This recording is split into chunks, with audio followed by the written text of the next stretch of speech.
नमस्कार दोस्तों, मैं डॉक्टर ललित कुमार गंगेले अपने इस चैनल के एक और बहुत ही ज्यादा महत्वपूर्ण वीडियो में आप सबका बहुत बहुत स्वागत करता हूं। और जैसा कि आप लोगों ने देखा ही है कि ये जो वीडियो है it is regarding the fever management. और इस वीडियो के अंदर हम उन 4 से 5 बातों के बारे में चर्चा करने वाले हैं जो कि आपको कंसीडर करना है। ये 5 पॉइंट एक फीवर के केस में, जब भी आपके क्लिनिक के ऊपर एक फीवर का केस आता है तो आप जैसा कि समझ चुके हैं कि ये जो वीडियो है it is especially for the doctor fraternity, especially the homeopathic doctors and homeopathic doctor fraternity या फिर homeopathic doctor lobby के लिए, क्योंकि चैनल के ऊपर, लाइव स्ट्रीम के ऊपर, कमेंट सेक्शन के अंदर हर जगह एक बहुत फ्रिक्वेंटली सवाल पूछा जाता है कि सर हम लोग जो है एक्यूट कंडीशन के अंदर देखिए homeopathy is renowned for the chronic disease management very well. सबको पता है कि लाखों ऐसी बीमारियां हैं क्रॉनिक डिजीज जिनका पुख्ता तौर पे शर्तिया जो इलाज है वो सिर्फ होम्योपैथी में ही होता है। पहली बात, ठीक है। एलोपैथी में उन डिजीज के बारे में ना कहीं कुछ उल्लेख है, विशेष उल्लेख तो खूब है पर इलाज के बारे में कहीं कोई बात नहीं की गई। बट दोस्तों, बीइंग अ होम्योपैथिक प्रैक्टिशनर, अगर आप प्रैक्टिस करते हैं तो आप इस बात को एक्सेप्ट करेंगे कि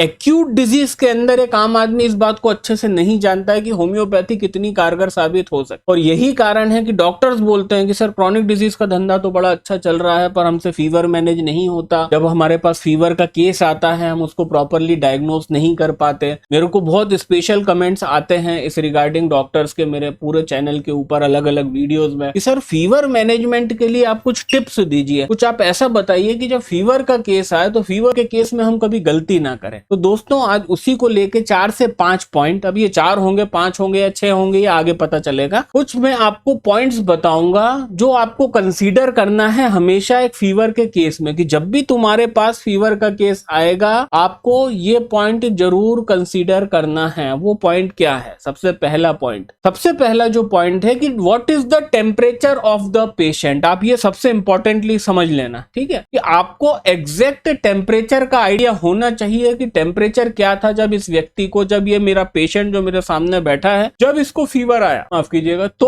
उसका टेम्परेचर उसको कितना था। क्योंकि दोस्तों टेम्परेचर होता है 3 टाइप का और टेम्परेचर के अंदाजे से आप बहुतायत में बहुत वेल और एक्सीलेंट तरीके से आप इस बात का अंदाजा लगा सकते हो कि फीवर का ओरिजिनेशन कहां पे होगा या फिर फीवर किस कारण से होगा। तो जो 3 टेम्परेचर के ग्रेडेशन हमारे पास हैं, एक होता है लो टेम्परेचर। लो टेम्परेचर मतलब कि जिसको बोलते हैं low grade fever. Low temperature नहीं, टेम्परेचर तो 98.6 नॉर्मल होता है। एक फीवर होता है low grade fever. Low grade fever का जो टेम्परेचर है वो बामुश्किल 100 तक भी नहीं आ पाता, वो 99.5, 99.6, 100 तक भी नहीं आएगा। जब टेम्परेचर होगा 100 से 102 के नीचे, 100 डिग्री फ़ारेनहाइट से 102 डिग्री फ़ारेनहाइट के बीच में होगा तो ये जो होगा ये मीडियम फीवर होगा, ये मॉडरेट फीवर बोलते हैं जिसको, है ना। तो एक हमारे पास 98.6 से 100 के बीच में ये लो ग्रेड फीवर होता है, 100 से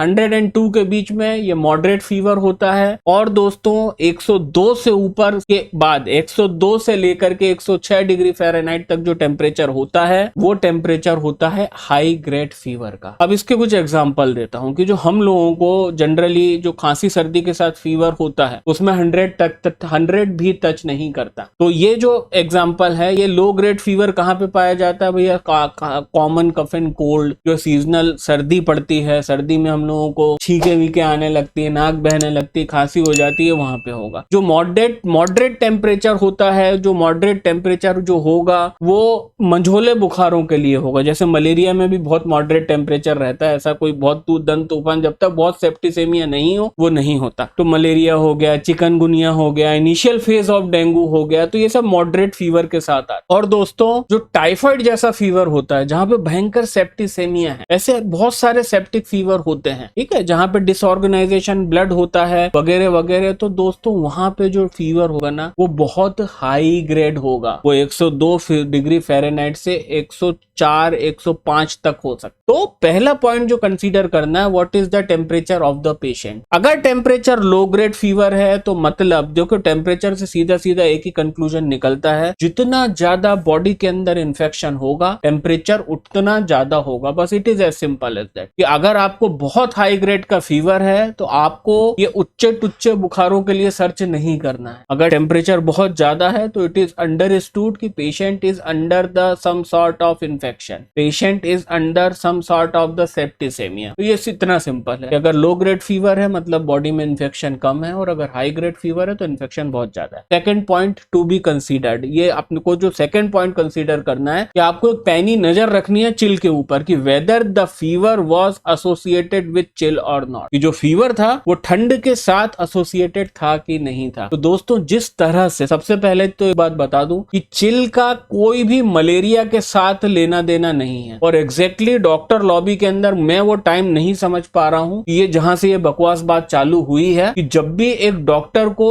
फीवर के अंदर ठंड लग के बुखार आता हुआ दिखता है वो पता नहीं क्यों PS4MP कराता है। मैं 15 साल से प्रैक्टिस कर रहा हूं, 15 साल में मैंने 10,000 PS4MP की रिपोर्ट देखी होंगी, और मैं एग्जैक्टली याद नहीं कर पा रहा हूं कि कितनी बार कौन सी रिपोर्ट के अंदर PS4MP पॉजिटिव था। तो आप मेरी बात समझ रहे हैं, ठीक है ना। जो चिल होती है that is not the sign of the malaria, malaria से भाई कोई लेना देना नहीं है। जो ठंड जितनी लग रही है फीवर के दौरान वो इस बात का सबूत है कि फीवर के अंदर, बॉडी के अंदर उस फीवर के दौरान कितनी सेप्टिक कंडीशन है। जी हाँ दोस्तों, जिस तरह से ज्यादा टेम्परेचर इस बात को प्रदर्शित करता है कि बॉडी के अंदर इन्फेक्शन बहुत ज्यादा तगड़ा है, इन द सेम मैनर दोस्तों ठंड जितनी प्रचंड लगेगी उस पेशेंट को, उसके अंदर इन्फेक्शन उतना ही हाई ग्रेड का होने का, उसके अंदर इन्फेक्शन जो है वो सेप्सिस के लेवल तक होने के चांसेस ज्यादा है। इसका एक छोटा एग्जांपल दे दूं कि परपेरल फीवर आता है। परपेरल मतलब, परप्यूरा मतलब जो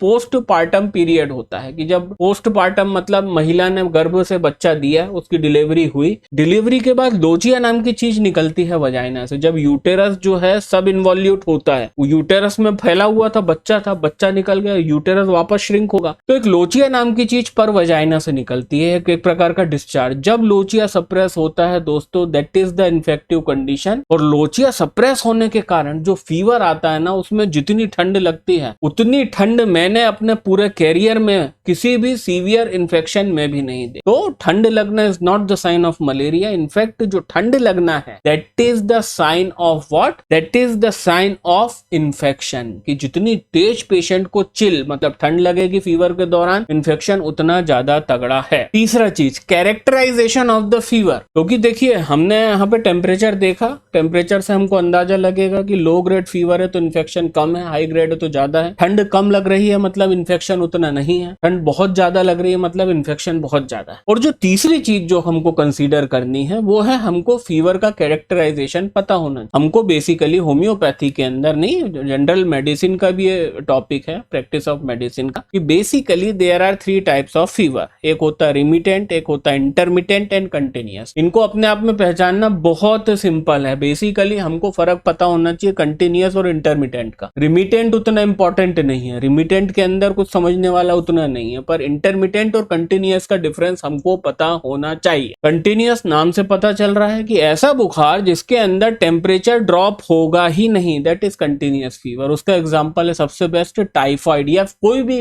तगड़ा इन्फेक्टिव फीवर, है ना। कंटिन्यूअस फीवर मलेरिया में भी होता है, ये याद रख लेना। मलेरिया है इसका मतलब ये मत बोलना कि इंटरमिटेंट ही होगा। जब मलेरिया के अंदर फेल्सीपेरम का इन्फेक्शन इतना ज्यादा हो जाएगा ब्लड के अंदर तो फीवर ब्रेक होगा ही नहीं, और उस फीवर के अंदर कोई भी नॉर्मल टेम्परेचर नहीं आता है ड्यूरिंग द 24 आवर्स, तो इसलिए 24 आवर्स के पैमाने पे उसको कंटिन्यूअस फीवर बोलते। और एक होता है इंटरमिटेंट। इंटरमिटेंट मतलब ऐसा फीवर जिसके अंदर थोड़े समय के लिए फीवर डाउन हो जाता है या फिर गायब हो जाता है। तो ये जो फीवर के कैरेक्टरिस्टिक से आपको पता चलेगा, है ना। और अगर आपको मलेरिया का डाउट होना ही चाहिए तो आपको मलेरिया का डाउट चिल देख के कभी नहीं होना चाहिए, क्योंकि chill is not the sign of malaria, chill is the sign of infection. But the presence of the intermittent character in the fever is the sure short sign of the malaria. तो हमको पता होना चाहिए 3 category of fever की, what is remittent, intermittent and continuous type of fever. क्योंकि जब most common infections आप पढ़ोगे प्रैक्टिस ऑफ मेडिसिन में, आप टाइफाइड पढ़ोगे, आप डेंगू पढ़ोगे, आप मलेरिया पढ़ोगे, आप चिकनगुनिया पढ़ोगे, आप कॉमन कफ एंड कोल्ड पढ़ोगे, आप हे फीवर पढ़ोगे, तो आपको दोस्तों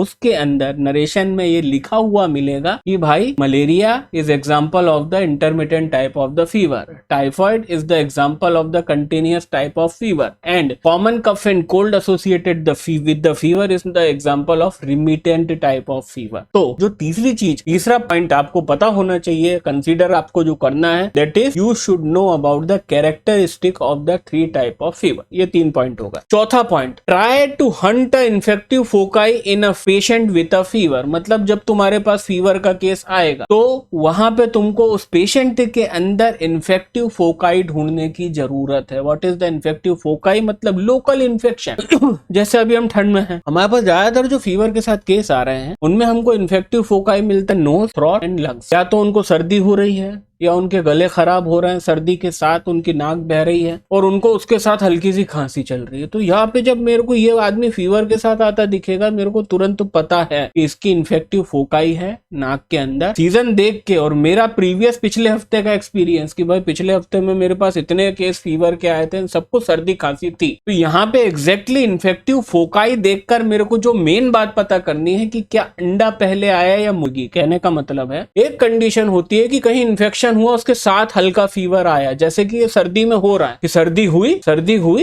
हुई उसके साथ हल्का सा फॉलो कर रहा है उसको फीवर ज्यादा नहीं है, 99 डिग्री फ़ारेनहाइट भी बामुश्किल टच कर रहा है, अभी 99.2 99.3 100 तो जा ही नहीं रहा है। तो यहाँ पे मेरे को क्या पता चला कि भाई यहाँ पे पेशेंट को पहले इन्फेक्शन हुआ था और इन्फेक्शन की वजह से इसको माइल्ड फीवर है, बिल्कुल लो ग्रेड फीवर है। अब दूसरी कंडीशन कि पहले मुर्गी आई कि अंडा की दूसरी जो कंडीशन है वो ये है कि भाई पहले बंदे को फीवर आया। सबसे पहली चीज जो उसके अंदर देखी गई दैट वाज द फीवर। सबसे पहले उसको टेम्परेचर आया। सबसे पहले वो बैठा था, हल्की सी ठंड लगी तो कांपने लगा, बोले कंबल ला दो, 1 ला दो, 2 ला दो, 3 ला दो। फिर उसको टेम्परेचर चढ़ा, टेम्परेचर लिया तो सीधे 102 पे खाता खुला। 4 घंटे के अंदर टेम्परेचर 103 पार कर गया। तो यहाँ पे क्या हुआ, यहाँ पे कोई लोकल इन्फेक्शन फोकाई मेरे को नहीं दिख रही है। ना उसको सर्दी है, ना खांसी है, ना उसको गला खराब है, ना उसको कॉमन कफ एंड कोल्ड है। उसको कोई भी अपेरेंट ऊपर से इन्फेक्शन नहीं है। पहले सबसे पहले क्या हुआ, यहाँ पे सबसे पहले चिल के साथ फीवर आया। और पहले केस में क्या हुआ था कि पहले सर्दी हुई, मौसमी सर्दी का असर, सर्दी खांसी जुकाम, उसके बाद फीवर आया। बातों में दोनों में फर्क है। तो यहाँ पे इन्फेक्टिव फोकाई को मेरे को देख के क्या पता लगा कि भाई जो पहले केस के अंदर जो सीजनल फीवर हमारे लोगों को आ रहा है इन दिनों, सर्दी खांसी जुकाम के साथ हल्का सा बुखार, खासकर छोटे बच्चों को, बुजुर्ग लोगों, ठीक है,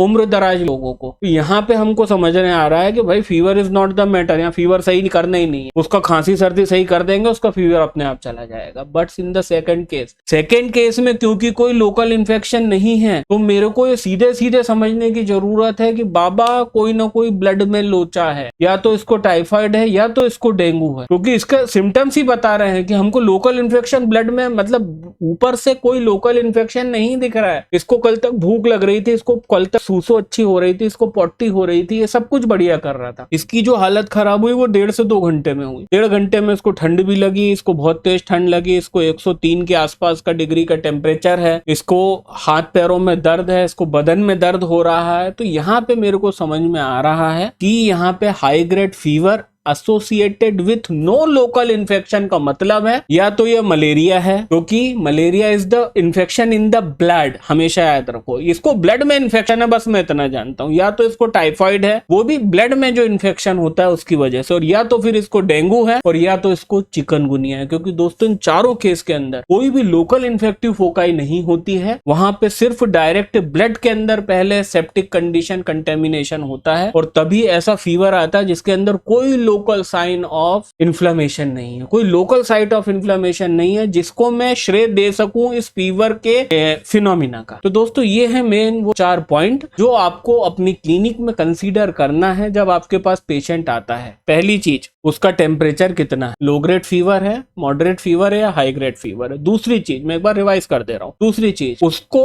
कितनी ठंड लग रही है, what is the level of the chill while he is in the fever. बिल्कुल ठंड नहीं लग रही है, हल्की फुल्की लग रही है, या बहुत ज्यादा लग रही है, क्योंकि ये दोनों चीजों का ज्यादा होना मतलब है ब्लड के अंदर इन्फेक्शन तगड़ा। तीसरी चीज जो हमको इन लोगों के अंदर कंसीडर करनी है कि what is the characterization of their fever, are they suffering from the remittent fever, intermittent fever या कंटिन्यूअस फीवर। क्योंकि ये तीनों के अंदर हमको पता है अगर इनका कैरेक्टराइजेशन, तो हम अंदाजा तुरंत लगा लेंगे कि इसको कौन सी फीवर का कारण क्या हो सकता है। एंड चौथी चीज, try to spot the local inflammation in the patient with the fever. तो दोस्तों उम्मीद करता हूँ ये वीडियो आपको पसंद आया होगा और उम्मीद करता हूँ इस वीडियो को पूरा बार 3 से 4 बार देखने के बाद आप लोग कैपेबल हो जाओगे उन केसेस को बहुत बखूबी हैंडल करने में जो आपके क्लिनिक में आते हैं एज अ पेशेंट। बहुत बहुत धन्यवाद आप सब लोगों का समय निकाल करके वीडियो को देखने के लिए, चैनल से जुड़ने के लिए। इस हफ्ते में आने वाले इवेंट्स और हर रविवार को दोपहर में 2:30 बजे होने वाली लाइव स्ट्रीम सेशन में आप सबसे मुलाकात होती है। तब तक के लिए नमस्कार।